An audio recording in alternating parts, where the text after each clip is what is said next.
अस्सलाम वालेकुम जी, बाखबर सवेरा में आपका खैर मकदम है और आज के दिन में हूँ आपके साथ अशफाक के साथ सिद्दीकी और मैं हूँ आमना खटाना। उम्मीद करते हैं आप बिल्कुल ठीक ठाक होंगे। Good morning. और जनाब आपने गुड मॉर्निंग नहीं कहा। हाँ, क्योंकि गुड मॉर्निंग नहीं हुई ना, क्योंकि हमारा अगर नहीं। हम गुड मॉर्निंग ना कहें तो हमारा शो अधूरा हो जाता है। ऐसे लगता नहीं है कि सुबह सुबह हम लोग आ गए हैं और लोग भी उठ चुके हैं। वैसे it's a breakfast news morning show ना, तो मुझे ये है कि सिर्फ ये कॉफ़ी या चाय का मग नहीं होना चाहिए, साथ एक आध सैंडविच, एक आध कोई ऐसी चीज़ मतलब जिससे ब्रेकफास्ट का तासुर मिले, वो होना बहुत ज़रूरी है। वरना तो पूरा दिन न्यूज़ व्यूज़ एंड कंफ्यूज्ड चलता रहता है, तज्जिए तबसरे चलते रहते हैं।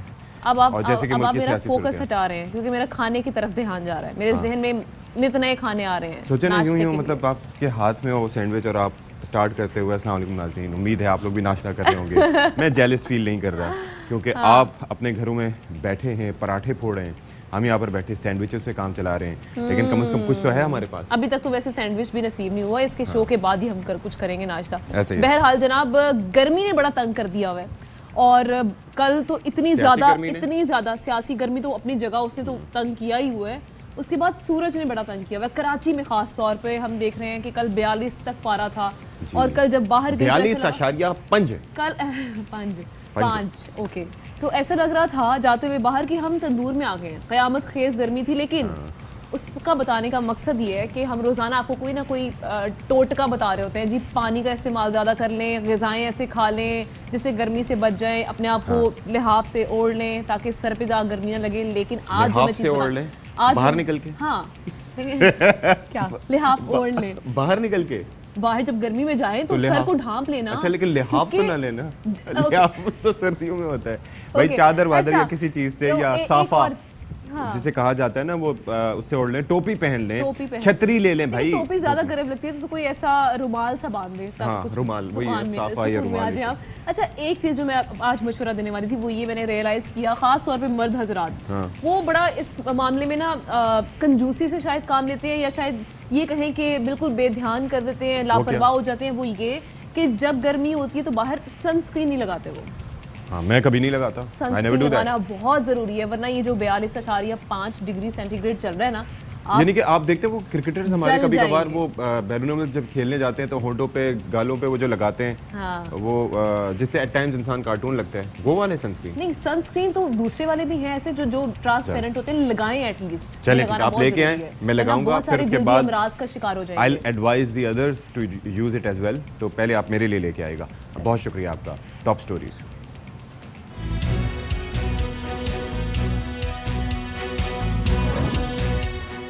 धमकी आमेज खत पर काबीना को ब्रीफिंग, मंदरजात से आगाह किया गया। इस्लामाबाद हाई कोर्ट ने खत को पब्लिक करने से रोक दिया।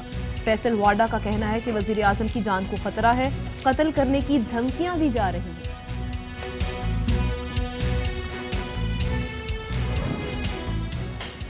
गर्मी ने कराची वालों का इम्तिहान लेना शुरू कर दिया। सूरज से आग बरसने लगी।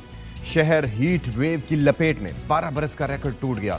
पारा 42 डिग्री को भी क्रॉस कर गया। आंखों की खूबसूरती बढ़ाने का जुनून, कॉन्टेक्ट लेंस का इस्तेमाल बढ़ने लगा, लेकिन ये बीनाई को नुकसान भी पहुंचा सकते हैं। माहिरीन के मुताबिक लेंसेज के असरात नुकसानदेह भी हो सकते हैं। तो जनाब, शुरू में सियासी सूरत हाल पर बात करेंगे। अच्छा, अब ये सूरत हाल सियासी नहीं रही। It's not just about the politics, it's about national security, it's about regime change की जो साजिश वो है।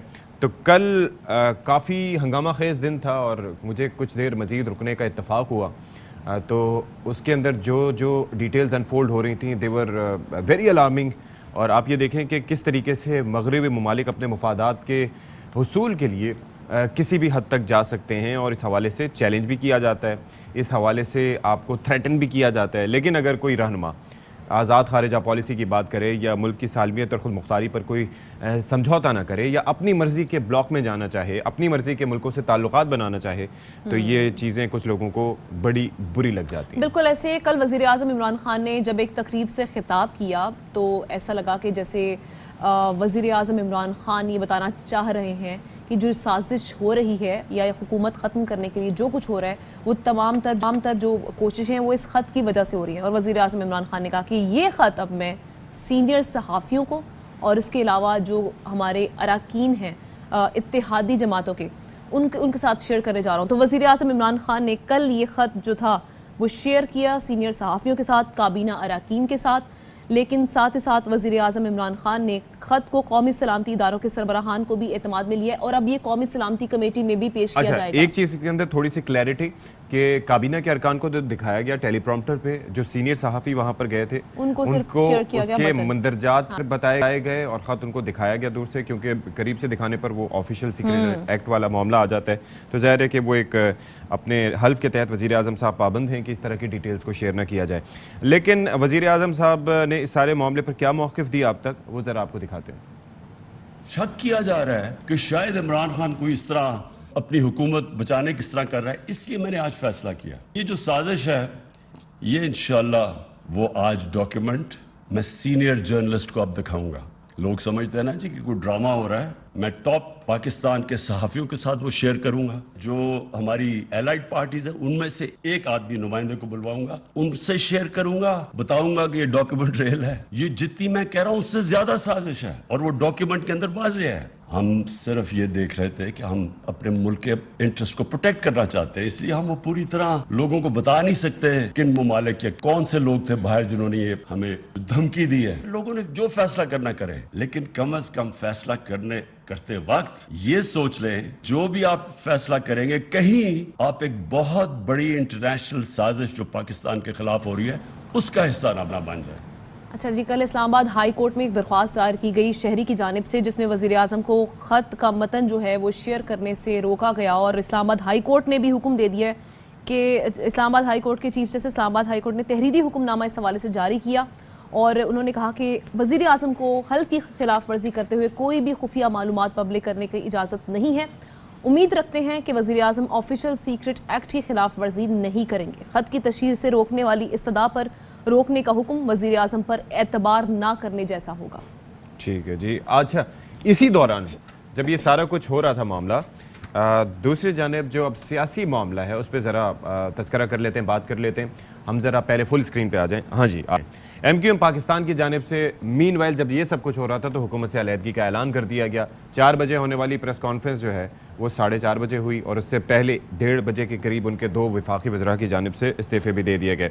अच्छा, खालिद मकबूल सिद्दीकी साहब जो कि कन्वीनर हैं, उन्होंने कहा कि हमारा मुआहिदा अदम एतमाद से मशरूत नहीं था, लेकिन इस तब्दीली पर हम अपोजिशन के साथ हैं। क्या कहा उन्होंने, वो सुनवा देते हैं आपको। हमने आपके साथ जो चलने का फैसला किया है, मुआहदे और इरादे किए हैं, एक वर्किंग रिलेशनशिप कायम की है। हम में से किसी का कोई जाती बल्कि जमाती मफाद भी शामिल नहीं है। हमारे मुआहदे की और हमारे मुतालबे की एक शिक पाकिस्तान की आम आवाम के लिए और ख़ास तौर पर वो इलाके की जिनकी नुमाइंदगी गुज़श्ता 35 साल से हम कर रहे हैं। अल्लाह ताला हमें सुरखरू करे कि हमने अपने तमाम सियासी मफादात पर पाकिस्तान के मफादात को तरजीह दी है। मैं आप सबसे ये भी दरख्वास्त करता हूँ कि आज के दिन हम एक ऐसे दौर का आगाज़ करें जहाँ पे सियासी इख्तलाफात को दुश्मनी ना समझा जाए, सियासी इंतकाम का कोई सिलसिला जारी न रखा जाए। तहजीब की ज़बान, एक दूसरे को बर्दाश्त करने का माहौल हम पाकिस्तान की सियासत को, जमहूरियत को और पाकिस्तान को दे सकें। उधर जनाब ऑपोजिशन की जानिब से सिंध हाउस में MNAs का पावर शो किया गया और इस इजलास में 196 मुंतखब अरकान ने शिरकत की, जबकि PTI के 22 अरकान वहाँ पर नजर आए, जिनमें PTI के आमिर लियाकत हुसैन और फरुख चौधरी भी शामिल थे। और इस मौके पर शहबाज शरीफ ने कहा कि वज़ीर आज़म इमरान खान अब इस्तीफ़ा देकर नई रवायत कायम करें, वो असम्बली में अक्सरियत खो चुके हैं। बिलावल ने कहा कि शहबाज शरीफ जल्द ही पाकिस्तान के वज़ीर आज़म होंगे। मौलाना फजल रहमान ने क्या कहा और बिलावल और शहबाज शरीफ ने क्या कहा, मजीद ये आपको सुनवाते हैं।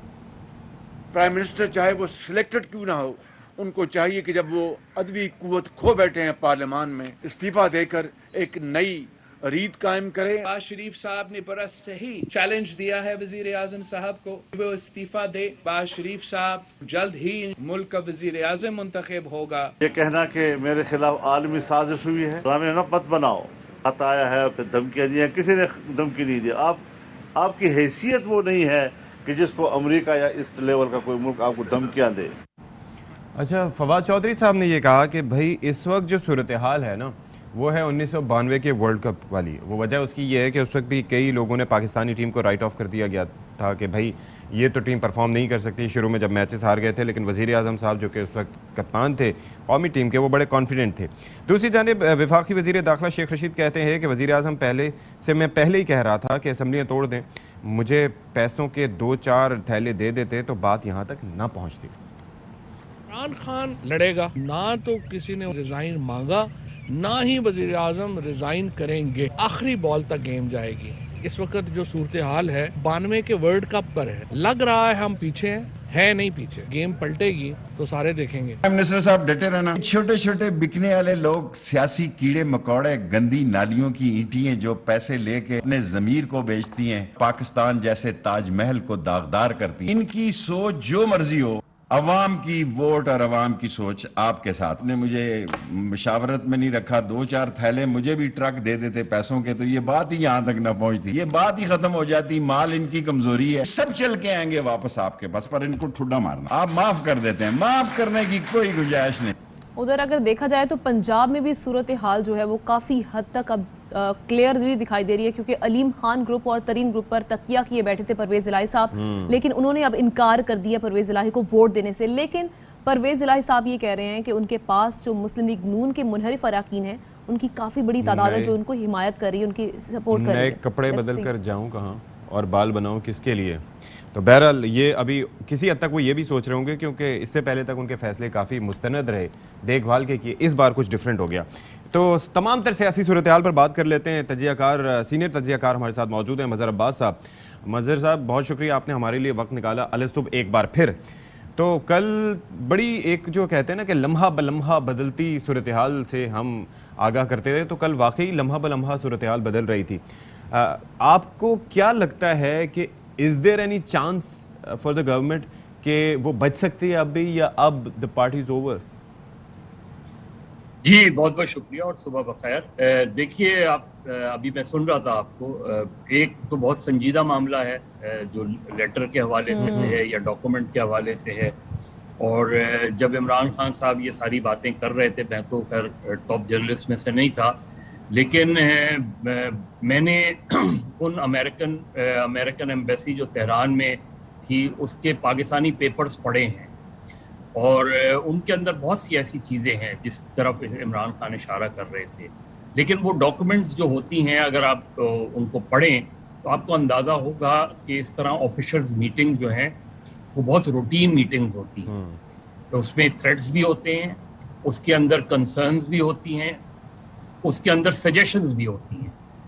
और ये जो चीज़ें हैं ये कोई गैर मामूली, वरना अब आप अंदाज़ा करें कि पाकिस्तान की रियासत, पाकिस्तान के रियासती इदारे, अगर 7 मार्च को इमरान खान साहब को एक लेटर मिला था और 8 मार्च को vote of no confidence move हुई, तो आज हो गई है तकरीबन 31 मार्च।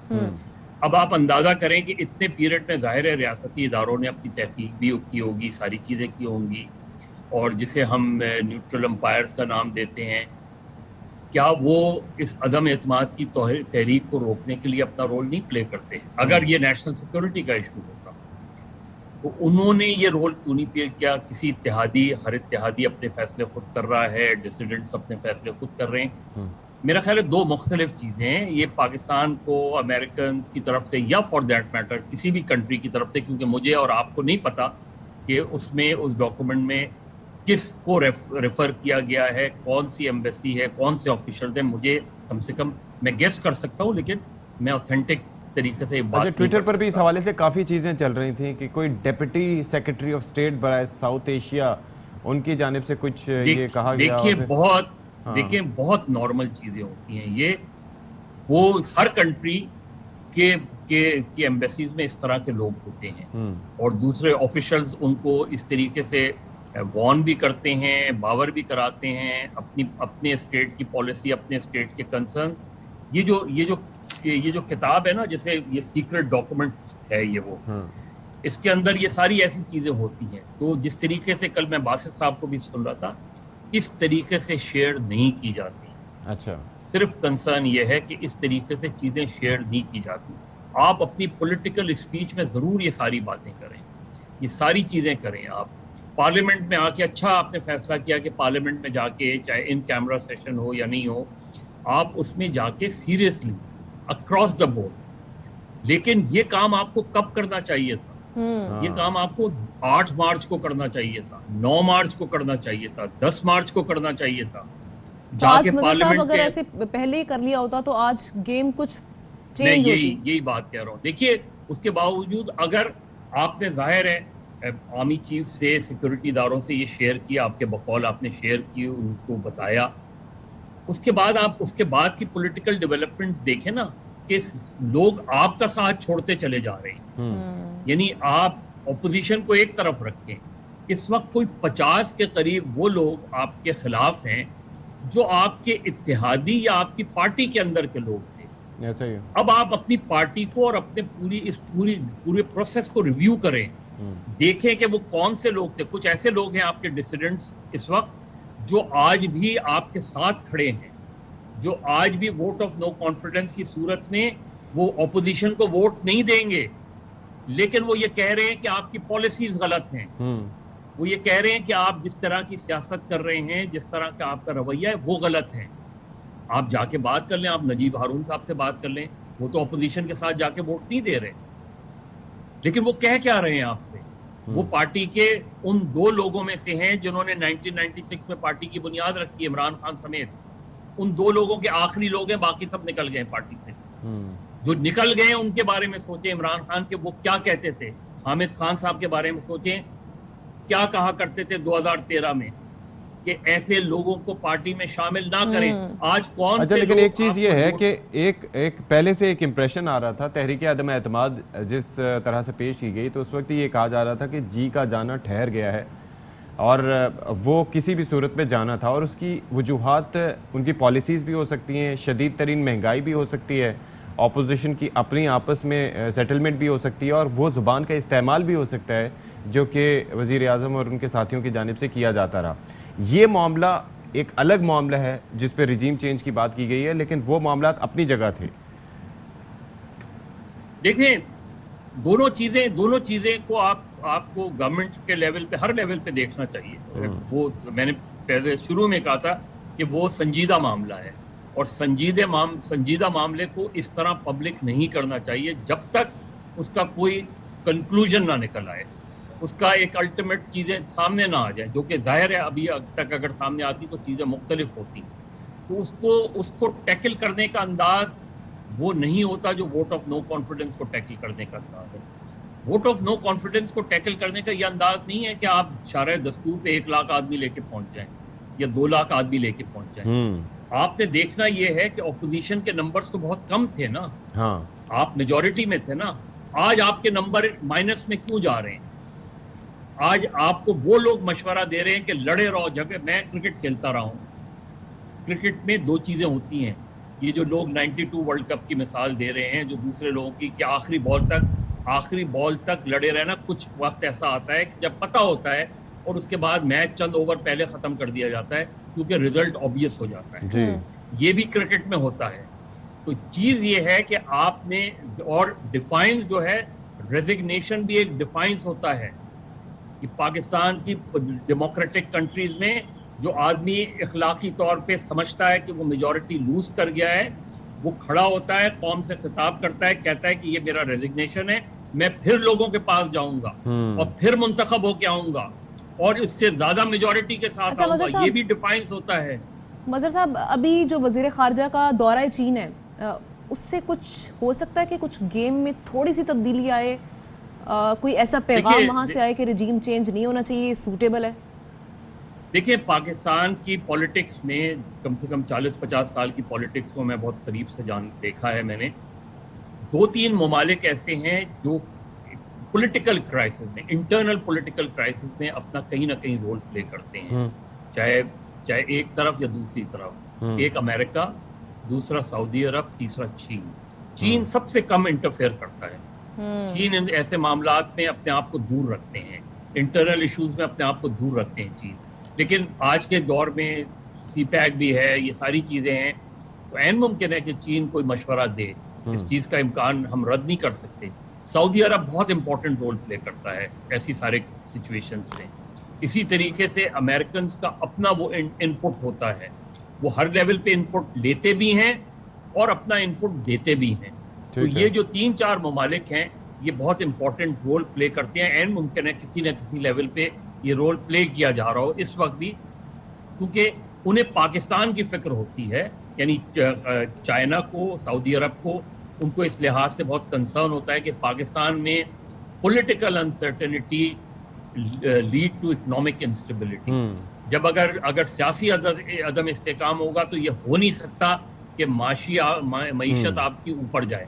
वैसे ही आपकी मईशत का बुरा हाल है, पिछले 2, 2.5, 3 महीने से आपकी मईशत तकरीबन बैठ सी गई है। ये जो सूरत हाल है ये खतरनाक है, दोनों तरफ से जो है तहम्मुल का मुजाहरा नहीं किया जा रहा। अब मुझे बताएं, वोट ऑफ नो कॉन्फिडेंस एक कॉन्स्टिट्यूशनल तरीका है, वो एक मूव हुई है, उसको आपने कॉन्स्टिट्यूशनली ही डिफीट देना है या आपने कंसीड करना है। ये नहीं है कि मैं 5 लाख आदमी लेके आ जाऊं, मैं 2 लाख आदमी लेके आ जाऊं, मैं 3 लाख आदमी लेके आ जाऊं। आप मुझे बताएं इस पूरे जो शो ऑफ स्ट्रेंथ की गई है इसका फायदा क्या हुआ है? इसका फायदा जो है वो पार्लियामेंट के अंदर तो नहीं हुआ। पार्लियामेंट के अंदर तो ऑपोजिशन ने 172 एमएनएस लाने हैं, गवर्नमेंट ने कोई एमएनए नहीं लाना, उन्होंने 172 एमएनए लाने हैं। अब आपकी कोशिश ये होनी चाहिए कि वो 172 पूरे ना कर सके बस ऐसे तरीके से। लेकिन ये अगर ऐसा नहीं होता, अगर ऐसा नहीं होता तो फिर आपको कंसीड करना चाहिए। शिकस्त तस्लीम करना भी एक बहुत हाई मॉरल ग्राउंड पे रहना होता है। वो बात ये है कि वो भी नैरेटिव है ना कि डट के खड़ा है कप्तान, और फिर पॉलिटिकल माइलेज आज के लिए, आगे के लिए कि जी मैं आखिर तक खड़ा रहा, तो शायद इसी नैरेटिव पे काम कर रहे होंगे।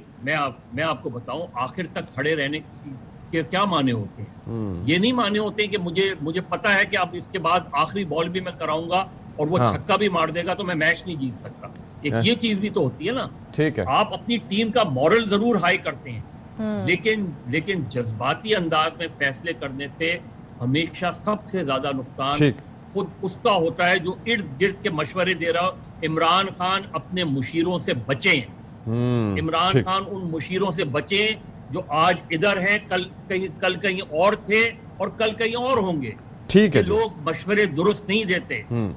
ये मेरा वाहिद मशवरा खान साहब को ये है कि अपने मुशीरों से बचें। चलें जी, अपने मुशीरों से बचें। मजहर अब्बास साहब का ये मौक़िफ़ है और मशवरा है इस सूरत हाल में। बहुत शुक्रिया मजहर अब्बास साहब, आपने अपनी तमाम तर जो राय है उससे हमें आगाह किया, और इस सिचुएशन में वाक़तन ऐसा ही है कि ऐसे लोग जो मुमकिन तौर पर बैरून मुल्क जाने को तैयार बैठे हों किसी भी ऐसी सूरत हाल में, तो उनसे मोहतात रहना चाहिए। चलें जी, हम ब्रेक लेते हैं, ब्रेक के बाद हाजिर होंगे।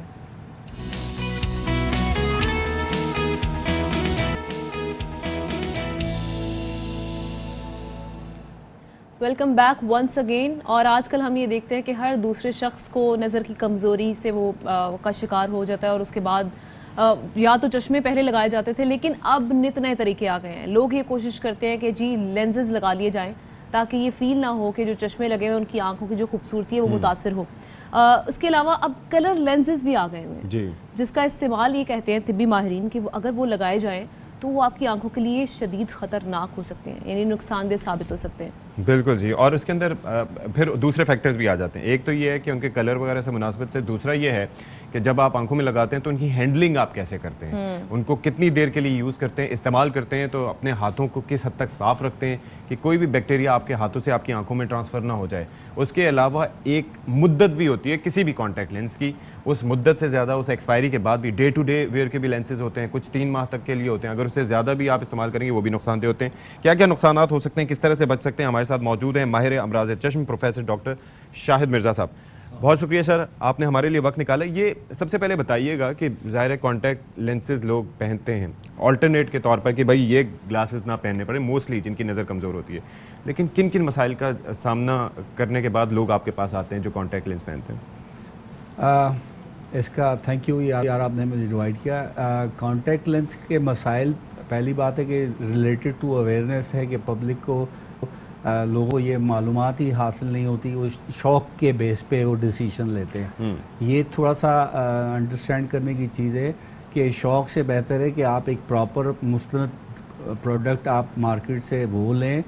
सेकेंडली कोई क्वालिफाइड बंदा हो जो आपको जाके जहाँ से आप ये बाय करें, सेकंड चीज़ कि जो चीज़ यहाँ पे पाकिस्तान ड्रग रेगुलेटरी अथॉरिटी ने अप्रूव किए वो वाली चीज़ आप लें। अच्छा। उसके बाद आप एक एक्सपायरी डेट होती है वो ज़रूर चेक करें, और उसके टॉप ऑफ दैट कि आपको एक तरीका और सलीका आना चाहिए कि मैंने कैसे पहनना है।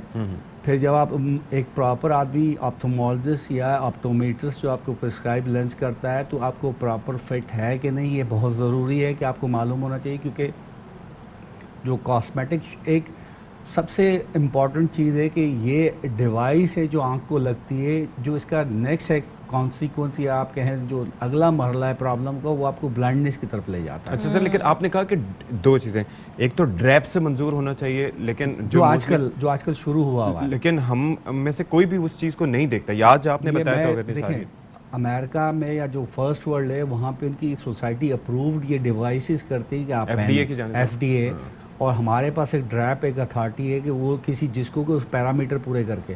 अब होता ये है कि आप अगर ऑनलाइन सेल पे अगर डिस्काउंटेड ले रहे हैं तो आपको यू डोंट नो कि एक्सपायरी डेट चेंज करके आपको दे रहा है, यू डोंट नो। ठीक है, या उसकी प्रॉपर हाइजीन मेंटेन है कि नहीं है, या उसकी सील खुल गई थी, वो एक ले मैंने आपको आप डिस्काउंट पे जा रहे हो यार इतने पैसों में 3 ले लें 2 ले लें, तो ये एडवेंचर आँख के लिए नहीं बनी। ठीक है, ये आप बहुत क्लियर हो अपने माइंड से कि आपने अपनी आँख को प्रॉपर डील करना है। दूसरा है कि जैसे आप आजकल एक हुआ है ट्रेंड कि आप हर जगह सैनिटाइजर लगा के कांटेक्ट अगर आपने ये एडवेंचर कर लिया तो आप अपने आँख को अपने हाथों से ये भी नुकसानदेह है। जी, क्योंकि उसमें अल्कोहल होता है, अल्कोहल आप आए को टच करेंगे तो आपको धुंधला हो जाएगा। अच्छा, सो आपने वहाँ से नॉर्मली हाथों को वॉश करना है, ड्राई करना है, और अपने कॉन्टैक्ट लेंस को एक तरीका है सलाइन मेंटेन करना है, उसकी हाइजीन मेंटेन करना, और एक्सपायरी से ज़्यादा नहीं पहनना।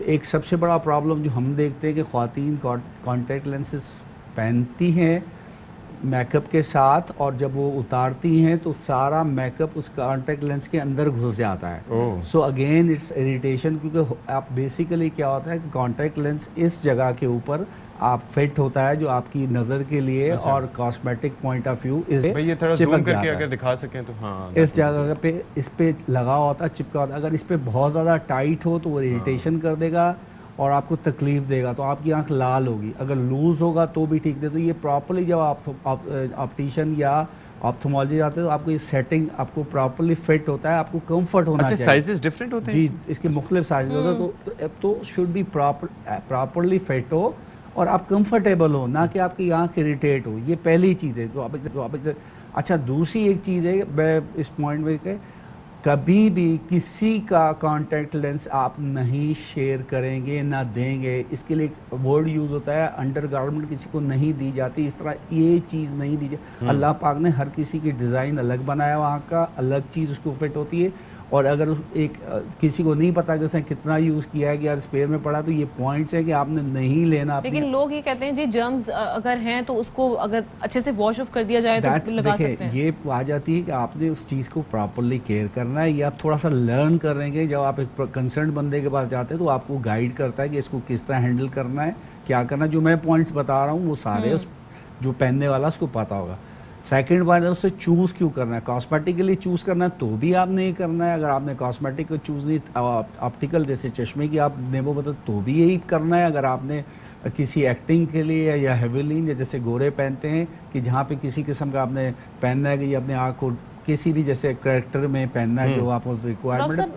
एक चीज़, दिन के कितने घंटे इसको इस्तेमाल किया जा सकता है? देखें ये मुख्तलिफ किस्म के आते हैं। एक 24 आवर्स आता है, एक एक्सटेंडेड वेयर्स आते हैं। तो आजकल जो हाई टेक है इसमें इनकलाब आया हुआ है कि पहले थे जो इसमें होता है कि जब ये इस आँख से चिपकता है तो ये कॉन्टैक्ट लेंस वेट नमी होती है इसमें। तो कॉन्टैक्ट लेंस वो सबसे ज़्यादा अच्छा होता है जिसमें सबसे ज़्यादा नमी हो। और वजह ये है कि सामने एक आप बैरियर लेते हो तो ये वाला जो पोर्शन है जो सबसे सेंसिटिव है, इसको जो ऑक्सीजन या जो भी मिलता है वो मिलती है एयर से। तो यहाँ पे अगर आप बैरियर देते हो तो अगर एयर ये वेट नहीं हो तो वेट जब गीला होता है तो इससे इसको ऑक्सीजन मिलती है और ऑक्सीजन पीछे सप्लाई होती है। तो अगर ये ऑक्सीजन सप्लाई रुकती है तो इश्यूज बनना शुरू होते हैं। ठीक है, उस पर आँख रिएक्ट करती है। अच्छा सर, एक और चीज़ भी है कि हमारी आदत है कि गर्मी हुई, पसीना आया, हमने आँख को मल दिया। लेंस पहने हुए अगर खुदा न खास्ता ये कितना ख़तरनाक हो सकता है। और दूसरा लेजर की तरफ कब चले जाना चाहिए? देखें लेज़र के एक तो ये कॉस्मेटिकली था कि जो चश्मे इसके 4-5 फ़ायदे तो हैं और हाई टेक है, सॉरी मैं इस पर हाई टेक की बात कर लूँ तो इसमें क्या होता है जो एक्सटेंडेड वेयर है और आजकल सिलिकॉन के हाइड्रोजेल लेंसेज हैं वो जब आप पहनते हैं तो उनकी जो लाइफ है जैसे पहनने का टाइम बहुत ज़्यादा है, कॉम्प्लिकेशन रेट कम है, तो आजकल बहुत ज़्यादा हाई टेक्स हैं बट प्रॉब्लम्स आता है कि जहाँ पे आप प्रॉपर हैंडलिंग नहीं करते वहाँ पे, ठीक है, अगर आप प्रॉपर जाते हो तो इश्यूज़ नहीं आते।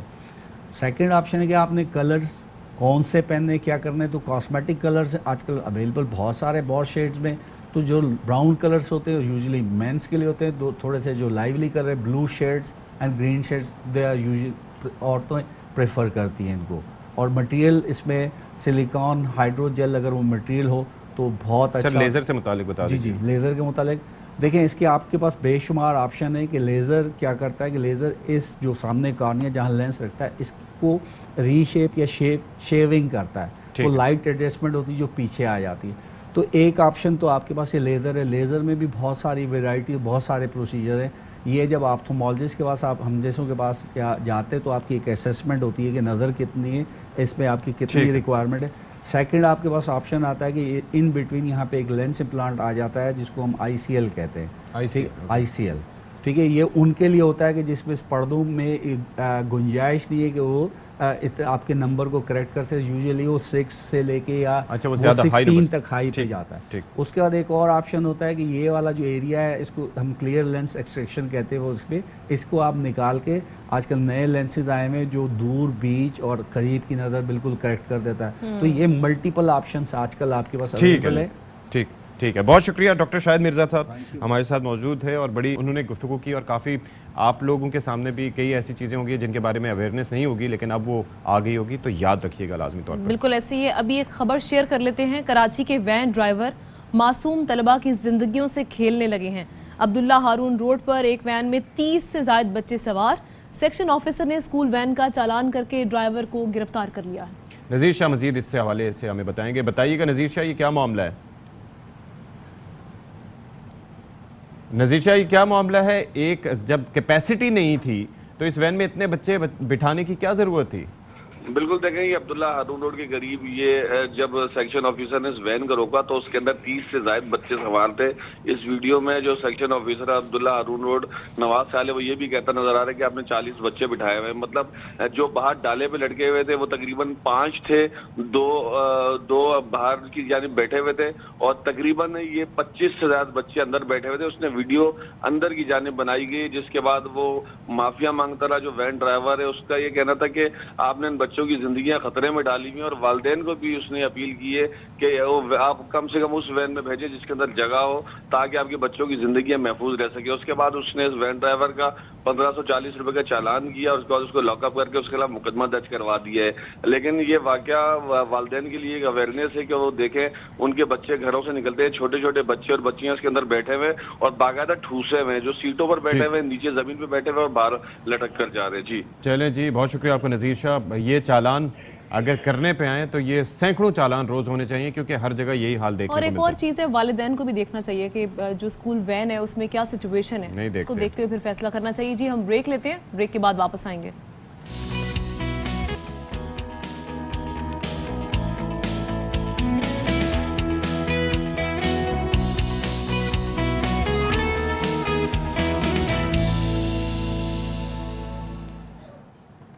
अस्सलामुअलैकुम and a very good morning, welcome to Bakhabar Savera. उम्मीद करते हैं जी आप ठीक ठाक होंगे। क्या हुआ, ये क्या था? वेलकम टू बाखबर सवेरा, अस्सलामुअलैकुम। पहला हमारा शो है, क्यों? पहला जिन्होंने अभी ज्वाइन किया है, मैं अपने पहले कल बैक लगाई थी, हाँ। आज वो बैग भी हटा दी। बस चेंज अच्छा होता है। कभी भी अंग्रेजी का गैर जरूरी इस्तेमाल नहीं करती हैं, हम ना बचाती हैं, कंजूसी करती हैं। अच्छा मुझे ये बताया कि आपने अभी क्या रखी हुई चाय? ये खुदा का शुक्र है कि ये ग्रीन टी है, क्योंकि वजह ये है कि अच्छा एक दिन हम देखें ना, हम अपने नाज़रीन को हर तरह का फ्लेवर देते हैं। एक दिन कहते हैं गर्मी इतनी शदीद है, ऐसे में कैफिनेटेड ड्रिंक से हम दूर रहें। हाँ। अगले दिन हम बताते हैं कि कॉफी किस कदर फायदेमंद है। क्योंकि सस्पेंस क्यों खत्म कर रहे हैं? वजह उसकी ये है ना कि भाई आप ये चीज देखें ना कि सुबह सुबह कॉफी ना पिए तो आंखें के, मैंने 2 दिन उस सेगमेंट के बाद कॉफी नहीं पी, मैंने छोड़ ही दी है। चाइनीज होके बैठे हुए थे, चाइनीज की तरह की आंखें होती हैं। मैंने तर्क कर दिया, लेकिन आज हम वाकई जानेंगे, आज हम न्यूट्रिशनिस्ट को बुलाएंगे और उनसे जानने की कोशिश करेंगे कॉफ़ी गर्मी में अगर पिए हैं तो किस हद तक पी सकते हैं, और उसके अगर पीते हैं ज़्यादा तो उसके क्या नुकसान आते हैं, और अगर पीते हैं तो उसके क्या पीते फायदे हैं हो तो फिर सकते जीते हैं उसके क्या फायदे हैं, फवायद पे भी बात करेंगे। लेकिन पाकिस्तानी टीम आज मैच है, दूसरा मैच खेलने जा रही है। हमने पहले मैच में तो जो हुआ जिक्र था नहीं किया, उसके बाद मुझे याद ही नहीं है कि आज कोई मैच 88 रन से हम जो हार गए, सिर्फ 88 रन से, सिर्फ 88 रन से क्या मतलब इस बात का?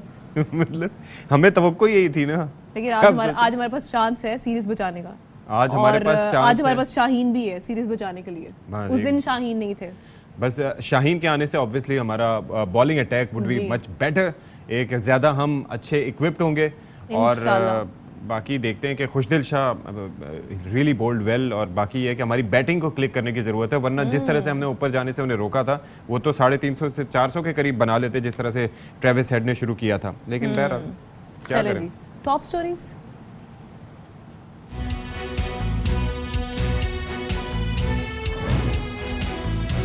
पाकिस्तानी तलबा का शानदार कारनामा, पानी कंट्रोल करने की डिवाइसेस तैयार करनी, वाटर टैंक, ट्यूबवेल्स, नहरों और डैम्स में पानी की दस्तयाबी, सप्लाई और कंट्रोल का काम आसान हो जाएगा।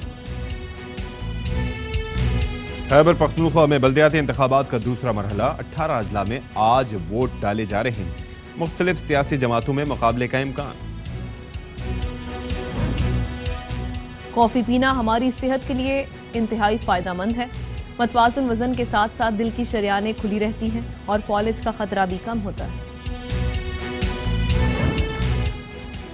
और सोने जैसी गंदम, चांदी जैसा आटा, सिंध में गंदम की फसल अपने जोबन पर, टंडो लहयार में तैयार होने वाली फसल की कटाई शुरू हो गई।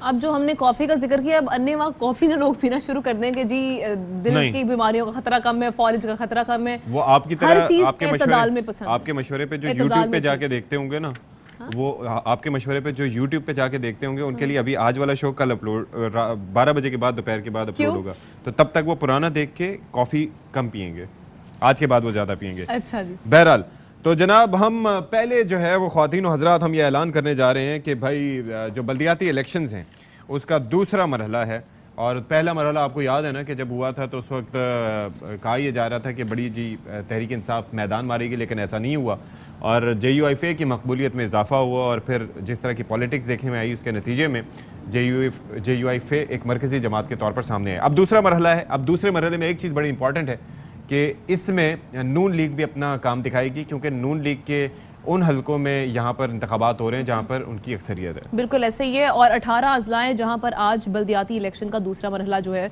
वहाँ पर वोटिंग होगी।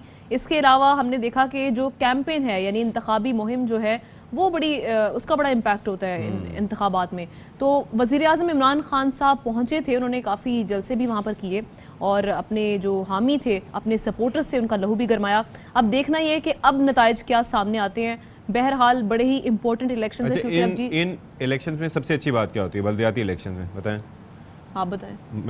अच्छा, उसमें होता ही है कि सपोज के अच्छा बताएं ना कि आप भी बल्दियाती इलेक्शन, आपके ज़हन में क्या चल रहा है, कुछ कहूं आप पोस्टमार्टम कर, नहीं ऐसा नहीं है भाई। बेसिक सी बात यह है कि हमारा मसला क्या है। किसी MNA MPA को हम मुंतखब करते हैं तो उसके अंदर होता ये है कि हमारी उन तक रसाई मुश्किल होती है। यानी कि वोट लिए आप, मुझे यकीन है कि आपने आज तक अगर वोट डाला हो, अगर आप 18 साल की हो गई हो और आपने वोट कास्ट किया हो, तो कभी भी आपको MNA या MPA का चेहरा देखना नसीब नहीं हुआ होगा, अनलेस के अगर आप किसी प्रोग्राम के सिलसिले में उनसे मिले। लेकिन इस बल्दियाती इलेक्शंस में ये होता है, उसमें ये होता है कि भाई गली मोहल्ले में, यूसीज में, इधर उधर आप उन तक पहुंच भी सकते हैं, रसाई भी हासिल कर सकते हैं, और आपका पानी का, सीवरेज का, कोई भी इस तरह का मसला हो उस पे आप बात भी कर सकते हैं। हाँ तो जी, ये इलेक्शंस का मकसद होता है बेसिकली। आपने ये सवाल पूछना था। अच्छा जी, आज क्या सिचुएशन अभी है इस वक्त?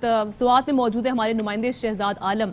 शहजाद आलम ने हमें वीडियो लिंक के थ्रू ज्वाइन कर लिए। शहजाद, वेलकम टू बाखबर सवेरा। अभी क्या सिचुएशन है? 18 अजला में वोटिंग का अमल जो है वो इस वक्त शुरू हो चुका है?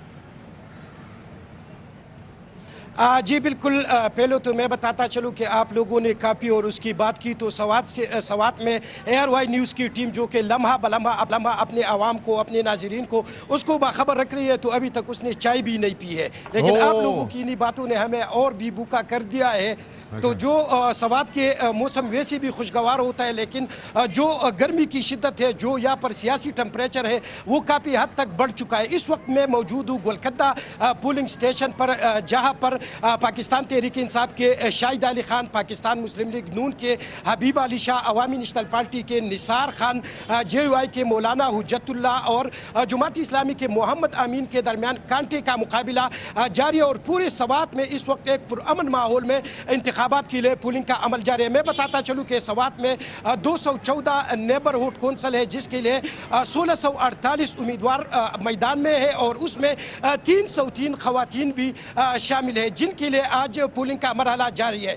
जो 993 पोलिंग स्टेशन 14,07,000 वोटर्स के लिए कायम किए गए, जिस पर सिक्योरिटी के फुल प्रूफ इंतजाम किए गए। और इस वक्त दिखाई दे रहे हैं कि बड़ी तादाद में जो आवाम है वो पोलिंग स्टेशनों का रुख कर रहे हैं, जिनमें खवातीन भी शामिल है, नौजवान भी शामिल है। और ख़ासकर जो नौजवान है वो काफ़ी पुरजोश नज़र आ रहे हैं। और अगर यहाँ मैं कह दूँ कि जो नौजवान है उसका खासकर रुझान जो है ना वो पाकिस्तान तहरीक इंसाफ की तरफ है। तो यहाँ पर पाकिस्तान तहरीक इंसाफ की काफ़ी मकबूलियत है और तवक्को की जा रही है कि यहाँ पर जो मुकाबला है तो वो अब ये ज़रा बताइएगा कि देखिए पहले मरहले में भी हमें ये लग रहा था कि तहरीक इंसाफ जो है वो मैदान मारेगी। एक तो रीज़न ये था कि उनकी जड़ें खासी स्ट्रॉन्ग हैं, दूसरा ये था कि ये जो खैबर पख्तूनख्वा में उनकी अपनी हुकूमत थी, लेकिन वहाँ पर एक सरप्राइज़ मिला। अभी इस बार कई हलके ऐसे हैं, कई जगह ऐसी हैं कि जहाँ पर नून लीग का पलड़ा भी भारी है। वो इलाके कौन कौन से हैं? अशफाक, बिल्कुल जिस तरह आपने कहा फेज़ 1 में खातिर ख्वाह नताइज न होने की वजह से आपने देखा होगा कि सवात में इमरान खान की जानिब से पावर शो किया गया। वज़ीर आला महमूद खान जो कि सवात उनका आबाई ज़िला है, वो यहाँ पर हर जुमा हफ्ता इतवार वो यहाँ पर आते रहे और उन्होंने इसको काफ़ी अहमियत का हामिल करार दिया। और बल्कि पूरी सूबे की अगर बात की जाए तो तमाम सूबे की नज़रें सवात पर जमी हुई है, क्योंकि यहाँ पर एक मेयरशिप और 6 तहसीलों के लिए तकरीबन कुल 66 उम्मीदवार मैदान में, और उनकी कोशिश है कि हर सूरत में फेज़ 2 में भरपूर कामयाबी हासिल की जाए। दूसरी जानिब अगर बात की जाए तो सवात पाकिस्तान मुस्लिम लीग नून के सूबाई सदर इंजीनियर अमीर मुकाम का भी इलाका है। यहाँ पर उन्होंने भी तमाम तर कोशिशें इसी हल्के पर मरकूज कर रखी है और गुज़िश्ता तकरीबन 1 महीने से वो सवात में मौजूद रहे और बलदियाती इंतखाबात की खुद निगरानी करते रहे।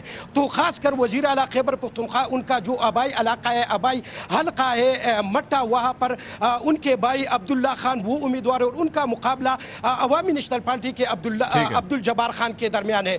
तो अगर बात की जाए मट्टा की तो वहाँ पर पाकिस्तान तहरीक इंसाफ की पोजीशन निहायत ही मुस्तकम है। और अभी जो मेरी बात हुई तो वहाँ पर जितने भी लोग आ रहे हैं वो तहरीक इंसाफ के हक में वोट इस्तेमाल कर रहे हैं। ये तो अब नताइज के बाद ही क्लैरिटी आएगी कि क्या होता है। मीनवाइल आपका बहुत शुक्रिया, फिल वक्त आप भी नाश्ता कीजिए, ठीक है? हमारे पास अभी थोड़ा टाइम है। हाँ जी, सुबह 9 बजे से शाम 5 बजे तक वोटिंग का सिलसिला जारी रहेगा। अच्छा, मैं कहा सुबह 9 बजे से 5 बजे तक हमने कुछ नहीं खाना। नहीं, मैं फाके नहीं कर सकती। अच्छा जी, तो जनाब इस वक्त जो वोटिंग का अमल तो जारी है और जो जिस तरह से वो बता रहे थे कि पार्टी पोजीशन स्वात से, और उन्होंने यही कहा था कि असर और रसूख पाकिस्तान तहरीक इंसाफ का वहाँ पर ज़्यादा है, क्योंकि वहाँ के जो वज़ीर आला हैं खैबर पख्तूनख्वा के महमूद खान, उन्होंने भी बड़ी अच्छी कैंपेन की है। उसके अलावा वज़ीर आज़म इमरान खान बजाते खुद भी वहाँ पर पहुँचे थे। तो इस हवाले से आप जो भी अपडेट्स होंगी वो आपसे शेयर करते जाएंगे, लेकिन अभी हम अगली स्टोरी की तरफ बढ़ रहे हैं। जी, पानी के हवाले से हम अक्सर अवेयरनेस क्रिएट करते रहते हैं कि जी पानी कितना ज़रूरी है, पानी को पैदा नहीं किया जा सकता है, प्रिजर्व किया जा सकता है और इसके लिए इक़दाम होते रहने चाहिए। हुकूमती सतह पर कोशिशें ज़ाहिर की जाती हैं, डैम्स वगैरह बनाए जाते हैं, वाटर नेविगेशन के सिस्टम्स बनाए जाते हैं, स्टोरेज के सिस्टम्स बनाने की कोशिशें की जाती हैं। कामयाबी कितनी हो ये तो अपनी जगह है, लेकिन पाकिस्तानी स्टूडेंट्स भी हर मैदान में आगे हैं, रोबोटिक्स हो या कोई भी, लेकिन उनकी जानिब से एक शानदार डिवाइस ईजाद की गई हैं, बल्कि डिवाइसेस हैं। अच्छा, उसमें एयर क्वालिटी से लेकर पानी की टंकी को भी कंट्रोल किया जा सकेगा, यानी कि जो पानी का इजाफी उसमें से बहाव वो रोका जा सकेगा। मुख्तलिफ नौइयत की 7 वाटर कंट्रोल डिवाइसेस के ज़रिए वाटर टैंक, नहरों, ट्यूबवेल्स और डैम्स में पानी की दस्तयाबी, सप्लाई और उसको कंट्रोल किया जा सकता है। ज़बरदस्त। और इसी पर बात कर लेते हैं, वाटर डिवाइस ईजाद करने वाले तालिब इल्म अनसब नकवी ने हमें वीडियो लिंक के जरिए ज्वाइन किया। अनसब, आपका बहुत शुक्रिया बाखबर सवेरा को वक्त देने के लिए। ये कहिएगा जब टैंक में पानी भर जाता है तो मोटर खुद ब खुद जो है वो बंद हो जाती है। अब आपकी डिवाइस किस तरह से मुख्तलिफ तरीके से काम करती है, ज़रा समझाइए। सही है, तो इसमें ये है कि इट्स लाइन ऑफ प्रोडक्ट्स, और जहाँ पे जो मसला होता है जो वाटर की रिक्वायरमेंट के मुताबिक, लेट्स सपोज कराची में बाद में सप्लाई लाइन के प्रेशर के इश्यूज़ हैं, तो वहाँ पे हम सिस्टम डिप्लॉय कर देते हैं near Motors, tanks and supply lines. तो वहाँ पे सेंसर्स के साथ ये कनेक्ट हो जाते हैं, ऑटोमेट्स द होल सिस्टम। हम बंदे को वहाँ से हटा देते हैं कि जो ओवर सक्शन की वजह से वो दूसरे लोगों का भी पानी डाउन द ड्रेन ओवरफ्लो की सूरत में डाल रहे, तो वो जो अल्टीमेटली सप्लाई का स्ट्रेस है पूरी सप्लाई चेन का, वो हम कोशिश कर रहे हैं कि हम थोड़ा रिड्यूस कर दें।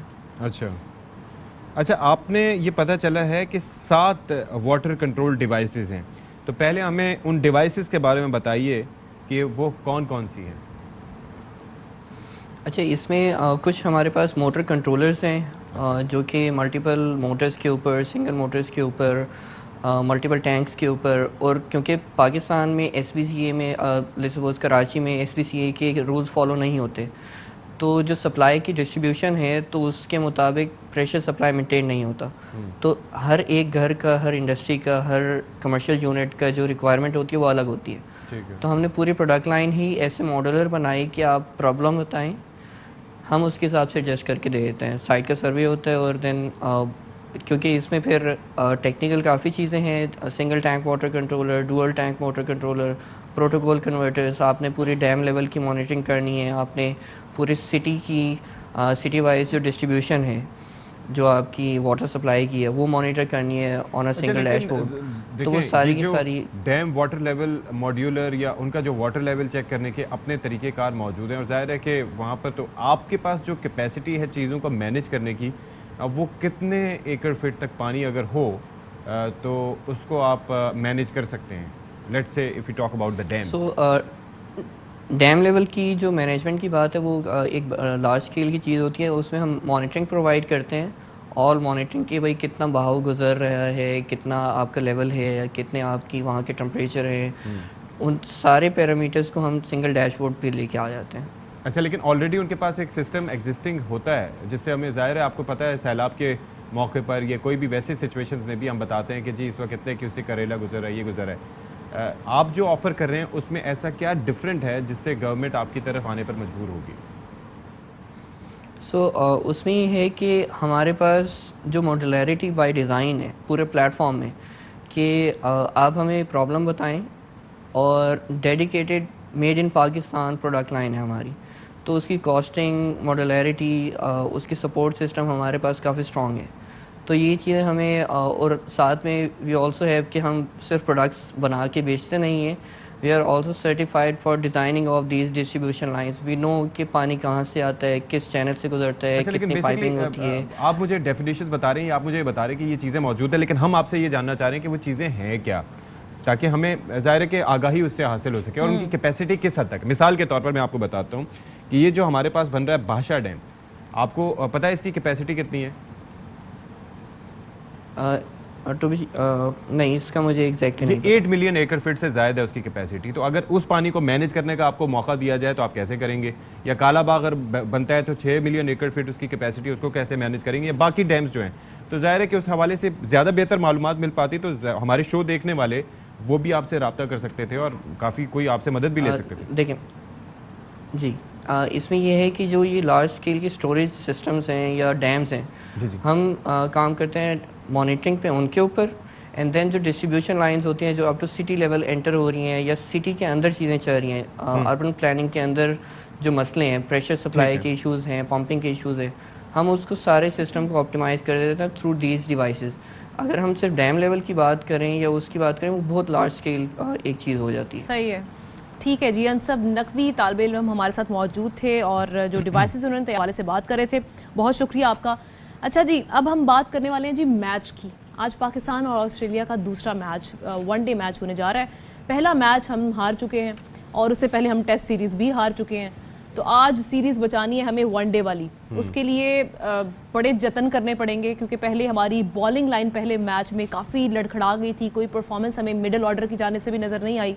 तो आज क्या क्या गलतियाँ हैं जो हमने बिल्कुल नहीं दोहरानी जो लास्ट मैच में की थी। सारी गलतियां नहीं दोहरानी। हाँ, सारी गलतियां नहीं दोहरानी। अच्छा, उसके अंदर चक्कर ये है कि आप ये देखें कि आपने कितनी अच्छी बात की कि हम हार गए हैं, यानी कि उसके अंदर भी आपने जो है कंट्रोल अपने हाथ में रखा है।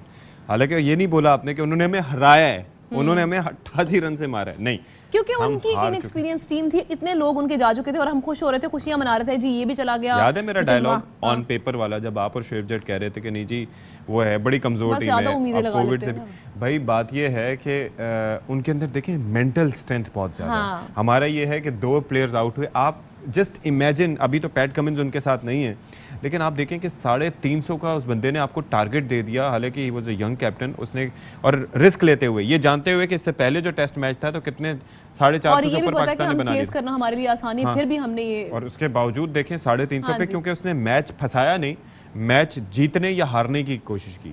लेकिन उसमें ना एक बात थी, शुएब ने ये बात अच्छी की थी और उन्होंने ये कहा था कि ये ऑस्ट्रेलिया का टैग ही काफी है, ये भी हमारे ऊपर एक नर्व्स पे सवार होता है। क्योंकि हम हमेशा असल में हम हमेशा कम्पीट करने की कोशिश करते हैं ना कि ऑस्ट्रेलिया से कि हाँ जी हमें उस लेवल का होना चाहिए, हमारी फिटनेस उस लेवल की होनी चाहिए। तो मेंटल स्ट्रेंथ जो है, देखें आधा मैच आप उसी वक्त हार जाते हैं जब आप नफसियाती तौर पर किसी के दबाव में आ जाएं, तो वो बड़ी ज़रूरी है। और देखें हसन अली और बाकी हमारे जो प्लेयर्स एंड में जो लाइन लगी थी, आप ये देखिए 100 बनाए इमामुल हक ने, 57-58 बनाए बाबर आजम ने, 157 ये हो गए। 2 प्लेयर्स को निकालते हैं, आपके 8 प्लेयर्स ने क्या 50 रन भी नहीं बनाए, 225 टोटल था ना। बिल्कुल ऐसे ही है, कुछ भी नहीं कर सके, तो बड़ी उम्मीदें थी। लेकिन अभी हम बात कर लेते हैं नुमाइंदा खुसूसी बराए खेल शाहिद हाशमी साहब हमारे साथ मौजूद हैं, उनसे जानते हैं कि आज ऐसी क्या स्ट्रेटजी तैयार की जाए कि शाहीन जो है वो सीरीज जो है वो बचाने में कामयाब हो जाए और हम जीत जाएं आज का मैच।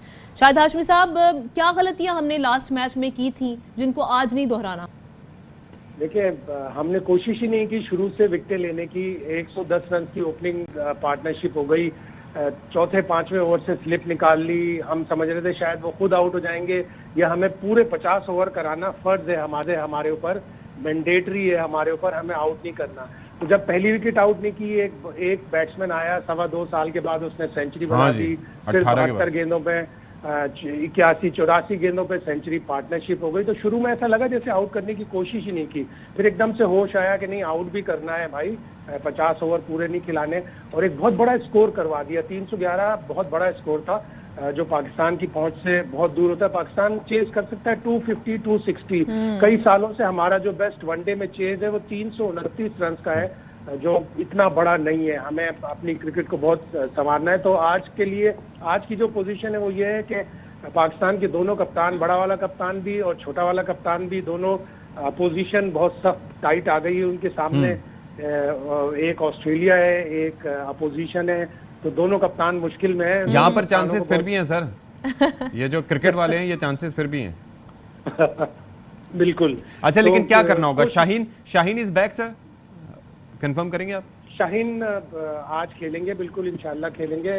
एक जो चेंज नजर आ रही है शायद हसन अली नहीं खेलेंगे, शाहीन शाह अफरीदी खेलेंगे। तो जब वो आ जाएंगे तो ऊपर से विकेटें उड़ानी पड़ेंगी आपको ऑस्ट्रेलिया की, इसलिए कि बड़ी मजबूत टीम है।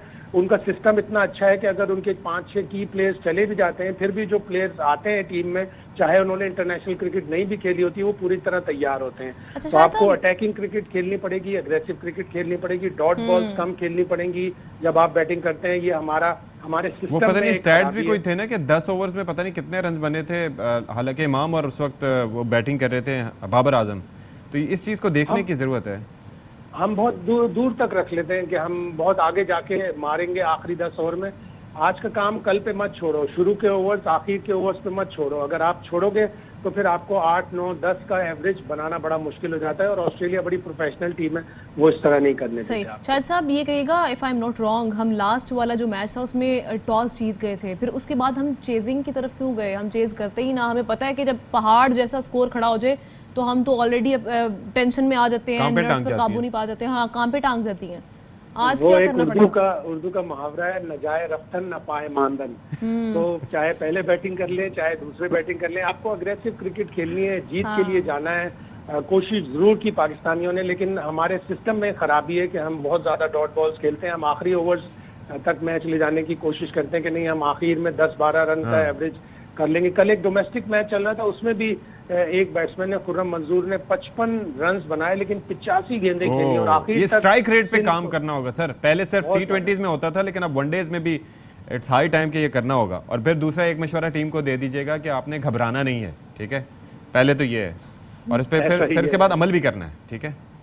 बिल्कुल ऐसा ही है। और अगर आज का मैच नहीं जीता तो हम मुसलसल सीरीज हार रहे हैं। हाँ। ऑस्ट्रेलिया से हम 10 लगातार वनडे हार चुके हैं, हम 7 लगातार सीरीज ऑस्ट्रेलिया से बस वनडे कर की दें, हार आंसू आ चुके हैं। जाएंगे शायद भाई।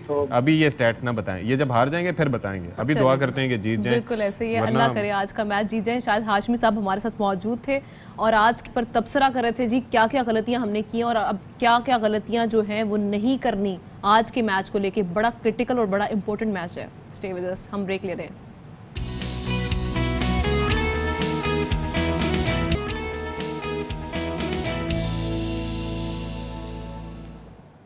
ओके जी, आप मेरी इंतजार करनी थी, मैं आपका इंतजार कर रहा था। बात कर रहे हैं हम जनाब कॉफ़ी के फ़ायदों की। अच्छा, कॉफ़ी के फ़ायदे सर्दियों में तो बहुत ज़्यादा होते हैं। मतलब आप देखें कि सुबह सुबह भाप उड़ाता हुआ कॉफ़ी का मग या रात को कॉफ़ी आपकी आंखें खोल देता है, आपकी आंखें सुबह सुबह अगर आप हमें देखेंगे गौर से तो कभी कभार हमारी शक्लें चीनी बाशिंदों से मिल रही होती हैं। आमना खटाना की भी और मेरी भी, ठीक है। मैं निकाल के फुटेज दिखा दूंगा। फिर ये है कि उसमें ये होता है कि उसकी वजूहत होती हैं कि आपका चेहरा उस वक्त फ्रेश नहीं हुआ था। मेरे ख्याल में हम कॉफ़ी पीने का टाइम चेंज करना चाहिए, 8 बजे तक पी लेनी चाहिए। सही बात है। उससे क्योंकि 9 बजे कप उठाते हैं, उसका असर हमारे पास 10 बजे और भी हमारी आंखें खुली हुई अच्छा, दिखाई अब चक्कर ये है कि भाई सर्दियों में तो हो गया, लेकिन अब गर्मियां शुरू हो रही हैं, तो गर्मियों में हम अपनी कॉफ़ी इंटेक कैसे रख सकते हैं? अच्छा, एक तो ये होता है कि इतना बड़ा मग भर के हम पिए। दूसरा होता है कॉफ़ी शॉट्स, यानी कि छोटे छोटे शॉट्स जो हैं वो एकदम भग करके आपके दिमाग को यूँ खोल देते हैं और आप यूँ करके देखते होते हैं, ठीक है। तो किस टाइम में लेने चाहिए, कितने पीनी चाहिए, गर्मियों में क्या एहतियात कर सकते हैं इस कुछ पर? लोग तो इतने ज्यादा कॉफी लवर होते हैं, कॉफी लवर होने के अलावा भी उन्होंने उसको सर पे सवार कर लिया था कि हमने अपना फैट बर्न करना है, वो कोई भी मौसम हो हमने कॉफी की वैसे इंटेक एक बात ज्यादा बताऊं कि रखनी है। मुझे तो आदत अब हो गई है। पहले एक टाइम था, आज से कुछ अर्सा पहले तक, व्हेन आई यूज्ड टू, वो फेंटने वाला जो चक्कर होता है ना, उसके बाद पूरा वो एक क्रीमी सा एक वो एक खाकी सा रंग वो जो बन जाता था, उसके बाद उसको पीना। लेकिन अब ये है कि I am fond of black coffee. तो बहरहाल फायदे क्या हैं और इस मौसम में क्या फ़ायदे हैं या क्या एहतियात करने? हाँ, माहिर ग़िज़ाइयत डॉक्टर आयशा अब्बास साहिबा हमारे साथ मौजूद हैं, न्यूट्रिशनिस्ट हैं, उनसे बात करते हैं। बहुत शुक्रिया जी, सुबह सुबह आपने वक्त निकाला। भाई ये फ़ायदे हमने बताए, लेकिन हमने गर्म मौसम के हवाले से ख़बरदार भी कर दिया, तो क्या करना चाहिए इस मौसम की मुनासबत से कॉफ़ी के हवाले से? आप सर्दियों के बारे में बात कर रहे थे, लेकिन गर्मियों में क्या होता है, बच्चों के एग्जाम्स आते हैं, फाइनल एग्जाम सर पे, मेरे बच्चों के भी एग्जाम्स हो रहे हैं। और ये कि दूसरी बात ये कि गर्मियों में कामकाज तो चल रहा होता है, ऑफिस वक्त तो चल रहा होता है, हम भी यहाँ ऑफिस में बैठे हैं, यहाँ से निकलने के बाद मुझे अपने क्लिनिक में जाना है, तो कॉफ़ी का एक मग आपकी मेंटल अलर्टनेस जो है ना वो बढ़ा देता है। तो सिर्फ एक मग? हाँ, एक मतलब आपकी एक शॉट, मतलब दरमियाना, एक बहुत। चाय का तो हम काफ़ी ज़्यादा ले लेते हैं ना, क्योंकि कॉफ़ी के अंदर जो कैफीन की क्वांटिटी है वो चाय के बनस्बत ज़्यादा है, तो उसका जो क्वांटिटी का होगा पोर्शन वो हम कम कर लेंगे, तो आपकी मेंटल एनर्जी, आप थका थका फील कर रहे हैं, सुस्त फील कर रहे हैं, वो आपका बढ़ जाएगा। अच्छा आयशा, एक चीज़ ये है कि क्या निहारमू कॉफ़ी ली जा सकती है? नहीं लेनी चाहिए, ली जा सकती है। हाँ, उसका तरीक़ेकार ये है कि जिन लोगों को एसिडिटी की प्रॉब्लम है, ठीक है, हार्ट बर्न की प्रॉब्लम है, तो वो ये ना करें। आप अपना मील कंप्लीट करने के बाद, या आपने योगर्ट का 1 कप ले लिया, 4 टेबल स्पून ले लिया, टोस्ट ले लिया, एग ले लिया, उसके साथ करें, ब्रेकफास्ट के साथ आप इसको लें, ठीक है। अभी मैं यही कर रही थी कि अगर आप इसको बगैर किसी मील के साथ लेंगे ना, तो आपको मतलब बस हमने सिर्फ ब्लैक कॉफी ले ली और हम निकल गए, तो उससे आपको हार्ट बर्न और एसिडिटी। यही एग्जैक्टली मेरे साथ हुआ है, क्योंकि मैंने स्टार्ट करना शुरू किया था तो शो के साथ साथ ही 2 मग रोजाना निहारमू पी रही थी। उसकी वजह से जो मेरा स्टमक खराब हुआ और अब मैंने छोड़ा तो कुछ एसिड रिफ्लक्स शुरू हो जाता है ना। हाँ, एसिड रिफ्लक्स आपका हो जाएगा। अच्छा, वैसे ये कि जो लोग वेट लॉस की तरफ जा रहे होते हैं, या जैसे मैं इंटरमिटेंट फास्टिंग को बहुत प्रमोट करती हूँ और इससे वेट लॉस के बहुत अच्छे रिजल्ट हैं, उसके लिए बहुत अच्छी है। और उसमें फिर ये है कि आपने 1 टीस्पून कोकोनट ऑयल जो है ना वो डाल दिया, बुलेट प्रूफ कॉफी हम इसको कहते हैं। उसमें क्या होगा, 1 टीस्पून कोकोनट ऑयल कॉफी में, हाँ, कॉफी के अंदर, हाँ, ब्लैक कॉफी के अंदर, तो वो मैदे के लिए भी बहुत अच्छा हाँ, मैदे के लिए अच्छी हो जाती है ना। जैसे ये बता रही है कि मैं ब्लैक कॉफी लेती हूँ, तो आप उसके अंदर 1 टीस्पून कोकोनट ऑयल डालें। अच्छा, ये कोल्ड कंप्रेस जो कोकोनट ऑयल होता है, ये कौन सा फिर लिया जाए? आप अच्छा वाला जो एडिबल कोकोनट ऑयल है, बालों वाला नहीं, दूसरे वाला जिसको हम खाने में इस्तेमाल करते हैं, तो यानी कि कुकिंग में ब्लैक इस्तेमाल कॉफी करते हैं। का एक हाफ मग लिया, उसके अंदर एक वो पीने के लिए ठीक होता है, टेस्ट पीने के लिए ठीक होता है, कुकिंग के लिए ठीक होता है, आप उसमें कॉफी में इस्तेमाल कर सकते हैं और आप उसको अच्छा साफ enjoy अल्फाज में यानी गर्मियों में हम दिन में 1 कप कॉफी पीना हमारे लिए जायज़ है? एक से भी ज़्यादा ले नहीं। सकते हैं, 2 भी ले दो सकते भी ले हैं। सकते हाँ, हैं। मतलब 200 mg के करीब आप कॉफ़ी का इस्तेमाल कर सकते हैं क्योंकि उसका कैफीन का इंटेक ज़्यादा होता है। ML? अच्छा। हाँ, mg कॉफ़ी के बारे में बात हो रही है, पाउडर के बारे में बात हो रही है। अच्छा, 200 mg तो ये समझें कि ये तो पाव के करीब हो जाएगा। हाँ, पाव के करीब हो जाएगा। आपका ये पूरा इंटेक एक दिन में आपने नहीं करना, आप इसको लेके आएं और यूटिलाइज करें। अच्छा अच्छा। हाँ, क्योंकि 1 स्पून जो हम लेते हैं ना, तो वो तो 2 mg, 3 mg या 5 mg तक होता है। हाँ। तो मेरे ख्याल में एक दिन में 10 mg तक मैक्सिमम यूज कर सकते हैं। बस इतना आपने 200 mg करना में है। तो बंदा मर जाए। नहीं एक वो दिन आपने में- एक दिन में इस्तेमाल नहीं करना। आप ये तो मैं आपको इन जनरल ठीक बता है, रही अच्छा हूँ कि ठीक आप है। इसको अब ठीक इसके है। फवाइद की तरफ आते हैं। क्या क्या एडवांटेजेस हैं, मतलब अगर हम कॉफ़ी पीते हैं रोज़ाना रूटीन में? एक तो हम एक्टिव रहेंगे, फोकस्ड रहेंगे ज़्यादा, हमारा माइंड जो है वो अलर्ट रहेगा। उसके अलावा क्या चीज़ें हैं? अच्छा, उसके अलावा जो इम्पोर्टेंट चीज़ें हैं वो ये हैं कि आपको अगर अपनी मेटाबॉलिज्म को बढ़ाना है, आपने अपनी एपिटाइट को कंट्रोल करना है, तो तब ये बहुत अच्छा है। ठीक है। और दूसरी इम्पोर्टेंट इसके अंदर बात ये है कि आपको ऐसा महसूस हो रहा है कि आप बिला वजह बहुत ज़्यादा इंटेक कर लेते हैं फूड की, तो तब भी ये बहुत अच्छा है। और दूसरी बात ये है कि मेमोरी आपने चाह रहे हैं कि आपकी बहुत ज़्यादा, आप चीज़ें बहुत भूलने लग जाते हैं। मेरा इशू है। हाँ, तब भी बहुत अच्छा है। अच्छा, दूसरी बात ये है कि आपके हेयर लॉस के लिए लोग अक्सर ये करते हैं कि बहुत ज़्यादा डाइज का इस्तेमाल करते हैं। ठीक है। और हर वक्त आपने डाइज की एप्लीकेशन कर रहे होते हैं। तो अगर कॉफ़ी का इस्तेमाल एज अ हेयर डाई कर लिया जाए, यानी कि आपने 2 कप्स के अंदर और 1 टीस्पून इसको डाल के पका लिया कॉफ़ी को, और बजाय ये कि आपने केमिकल डाइज इस्तेमाल किए और आपने कॉफ़ी को अपने कलरेशन के लिए इस्तेमाल किया, तो बहुत ज़बरदस्त इसका रिजल्ट आता है। क्योंकि केमिकल आपने इस्तेमाल करने से भी आप बच गए, तो कॉफ़ी से आपका हेयर लॉस रुक जाता है। एक इसका ये बहुत ज़बरदस्त फ़ायदा है। दूसरा इसका बहुत ज़बरदस्त फ़ायदा है कि चेहरे पे अक्सर डार्क स्पॉट्स हो रहे होते हैं, आपके अंडर सर्कल्स बहुत हो रहे होते हैं। ठीक है। तो आपने कॉफ़ी, यही पाउडर जो आपका पूरे महीने का मैंने आपको बताया कि 200 इसकी क्वांटिटी बताई है, तो उसी में से आपने कुछ पाउडर ले लिया और उसको आपने योगर्ट के साथ मिक्स करके और स्क्रब किया अपने चेहरे पे, तो डेड स्किन जितनी है वो आपकी रिमूव हो जाएगी। अंडर सर्कल अच्छा, जितने हैं मास्क वो, कितने अच्छे उसके आते हैं। हाँ, मास्क आते हैं, आप इसको खुद बना लें। हाँ। और इसी के अंदर यही आपने कुछ ड्रॉप्स कोकोनट ऑयल के डाल दिए, उसको आपने स्क्रब कर लिया, आपका चेहरा बहुत अच्छा हो जाता है, बहुत फ्रेश हो लेकिन जाता ये है। कोकोनट ऑयल वाला जो आपने बताया, ये बड़ा हाँ, ज़बरदस्त है। I definitely try. और ये जो योगर्ट वाला है, ये भी बड़ा अच्छा। ये मुझे बताएं कि जैसे हम एक मग कॉफ़ी या शॉर्ट्स ले रहे हैं, बेसिकली शॉर्ट्स को आप प्रेफर करती हैं या एक मग पूरा? शॉर्ट्स। उसके अंदर क्वांटिटी कितनी होनी चाहिए? मग मतलब 1 चम्मच टीस्पून डाल दें एट दैट प्रिसाइज टाइम, या कितना? क्वार्टर टीस्पून डालें। और दूसरा, उसको आहिस्ता आहिस्ता बढ़ाएं, क्योंकि देखिए इसके अंदर आपको एडिक्शन हो जाएगा ना। कैफीन एडिक्टिव होती है। आपने कुछ अर्से क्वार्टर टीस्पून लिया, उसके बाद आपको महसूस हुआ कि ये आपको इतनी अलर्टनेस नहीं दे रही, इट्स नॉट वर्किंग एक्चुअली, आपको फिर भी ड्राउजीनेस होती है, तो फिर क्वार्टर टीस्पून से आप हाफ टीस्पून पे जाएं, फिर हाफ के बाद 3/4 पे जाएं, फिर आप उसको 1 टेबल स्पून पे लेके जाएं। तो वो जो पूरा पैकेट है आपने एकदम नहीं डालना। ठीक है। आपने क्वार्टर टीस्पून से ही स्टार्ट करना है। जैसे मैं इतना ज्यादा कॉफी पसंद नहीं करती, I am a tea lover, लेकिन ये कि मेरे बच्चे जो घर में हैं, उनके फाइनल एग्जाम्स हो रहे हैं, वो डायरेक्टली, आज की यंग जनरेशन कॉफी पसंद करती है, वो डायरेक्टली कॉफी से स्टार्ट लेना है। कॉफी में कैफीन ज्यादा होती है, तो वो चाय पे आएंगे, उनको चाय में मजा नहीं देगी। तो ये तो आपकी इंटेक पे डिपेंड करता है ना। अगर क्वार्टर टीस्पून से आप सेट हो जाते हैं, आपका मेटाबॉलिज्म भी अच्छा रहता है, आपको एसिडिटी नहीं हो रही, आपका स्टमक अपसेट भी नहीं हो रहा। आप जिन लोगों को IBS है या हार्ट के एरिथमियाज हैं, या जो प्रेग्नेंट लेडीज हैं, या जो ब्रेस्ट फीडिंग है, उनको हम कॉफी नहीं दे रहे होते। हाँ, उनको हम मना करते हैं कि कॉफी का इंटेक को ना करें, बिकॉज आपके लिए इसमें जो कैफीन शामिल है, ठीक है, कैफीन बेसिकली आपको डिहाइड्रेट करती है, जिस्म से खारिज करती है आपके पानी को, तो उन लोगों को हम मना करते हैं कि वो इसका इस्तेमाल ना करें। चलें, बहुत शुक्रिया डॉक्टर आयशा, तशरीफ लाई और बड़े आपने अच्छे मशवरे दिए जी। कॉफ़ी आप पी सकते हैं, लेकिन ये है कि 1 से 2 मग, एहतियात अपनी जगह लाजमी है। बाकी आप प्रोग्राम जो है वो लाजमी तौर पर आपने देखा होगा, फ़ायदा पहुंचा होगा आपको। हाँ जी, ब्रेक लेते हैं, ब्रेक के बाद आएंगे।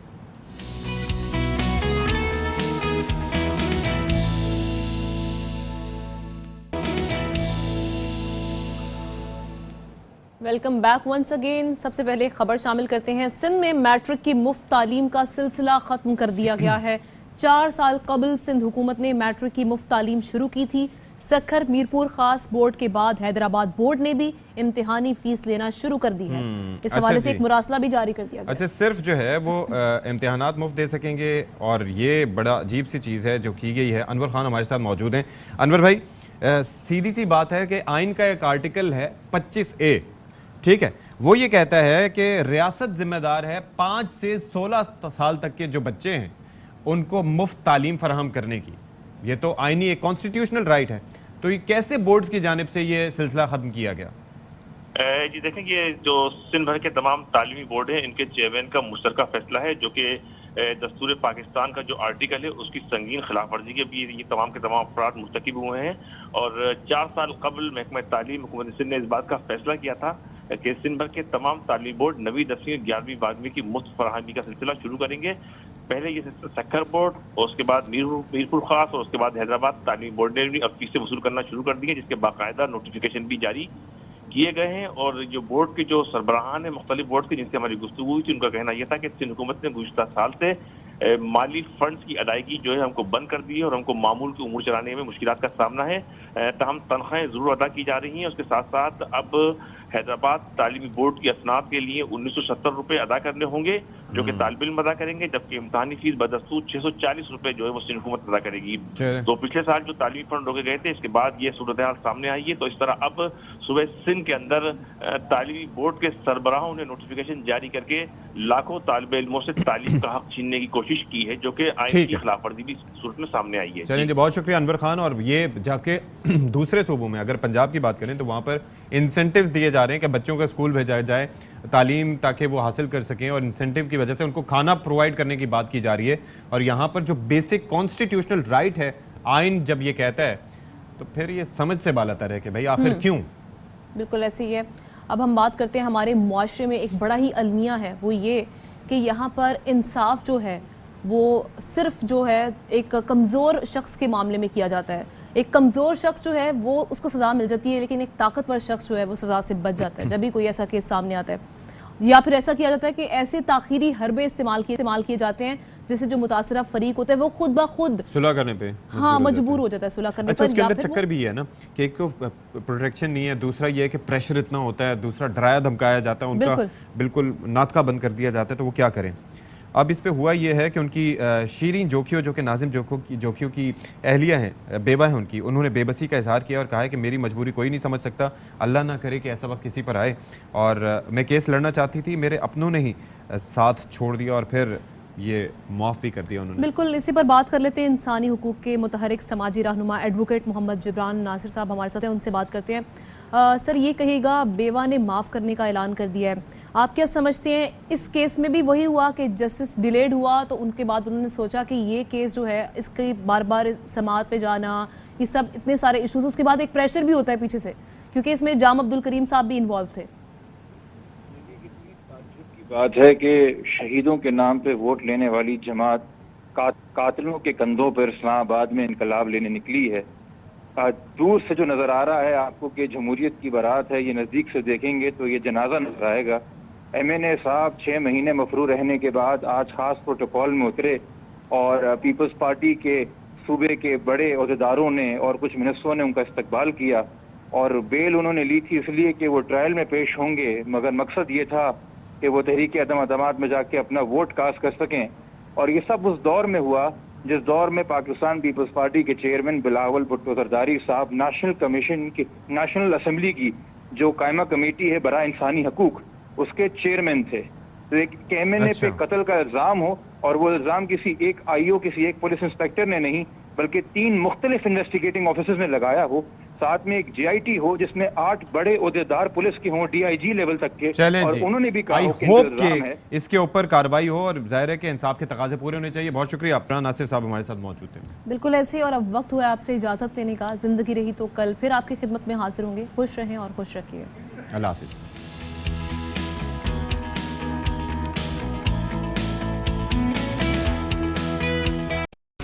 अहम तरीन खबरें अब एक क्लिक की दूरी पर, आपके पसंदीदा टॉक शोज हों या अहम मुल्की या गैर मुल्की शख्सियात की न्यूज कॉन्फ्रेंसेस, हर लम्हा बाखबर रहने के लिए सब्सक्राइब करें हमारा YouTube चैनल। मौसम की सूरत हाल हो या खेल के मैदान से खबरें, अपने मोबाइल फोन से मुल्की और बैनुल-अक़वामी अहम खबरों तक रसाई के लिए डाउनलोड कीजिए मोबाइल ऐप। बावसूख ज़राए से मुसद्दिका खबरों, तज्ज़ियों और तबसरों से मुस्तफ़ीद होने के लिए विजिट कीजिए पाकिस्तान की सबसे बड़ी न्यूज वेबसाइट www.arYnews.tv। इन सब के अलावा पाकिस्तान का सबसे बड़ा फेसबुक पेज हो, सबसे बड़ा न्यूज इंस्टाग्राम अकाउंट या फिर ट्विटर, ARY न्यूज पहुंचा रहा है खबरें सबसे पहले आप तक, ताकि आप रहें हर लम्हा बाखबर।